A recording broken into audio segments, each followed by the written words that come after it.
খুতবার শুরুতে একটি আয়াতে কারিমা তিলাওয়াত করেছি, যে আয়াতখানা আছে 24 নম্বর পারা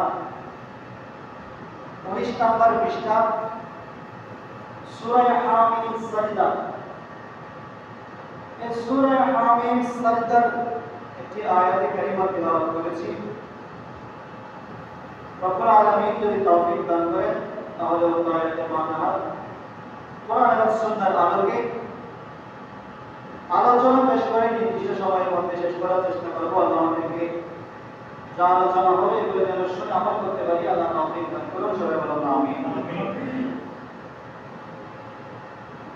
মুআজ্জাজ হাজির, যে আয়াতে কারিমা তিলাওয়াত করেছি, এই আয়াত কাদের সম্পর্কে নাযিল করা হয়েছে এই ব্যাপারে অনেকগুলো মতামত আছে। সে অনেকগুলো মতামতের মধ্য থেকে যেই মতটা হযরত মা আয়েশা সিদ্দিকা রাদিয়াল্লাহু তাআলা দিয়েছেন, আম্মা জান আয়েশা সিদ্দিকা রাদিয়াল্লাহু তাআলার মতে এই আয়াতটা আল্লাহ যারা মানুষকে আল্লাহর প্রতি আহ্বান করে, ভালো কাজের প্রতি আহ্বান যারা করে,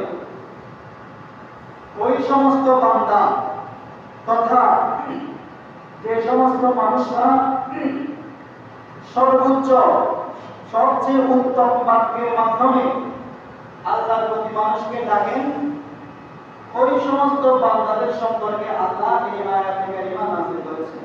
সুবহানাল্লাহ।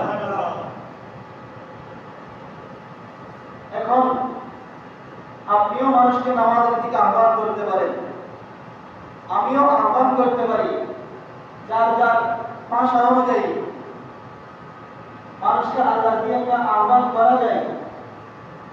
কিন্তু আমাদের আয়েশা রাদিয়াল্লাহু তাআলা বলছেন যে বিশেষ করে আল্লাহ তাআলা এই আয়াতটা যারা মসজিদের মুয়াজ্জিন আছে, যারা 5 ওয়াক্তে 5 বার আল্লাহু আকবার বলে মানুষকে আল্লাহর দিকে আহ্বান করে, ওই সমস্ত মুয়াজ্জিনদের ব্যাপারে আল্লাহ আয়াতটা নাযিল করেছেন। সুবহানাল্লাহ।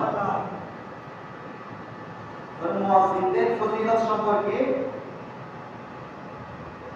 কোরআন পাকের মধ্যে আল্লাহ বলেছেন, নাযিল করেছেন।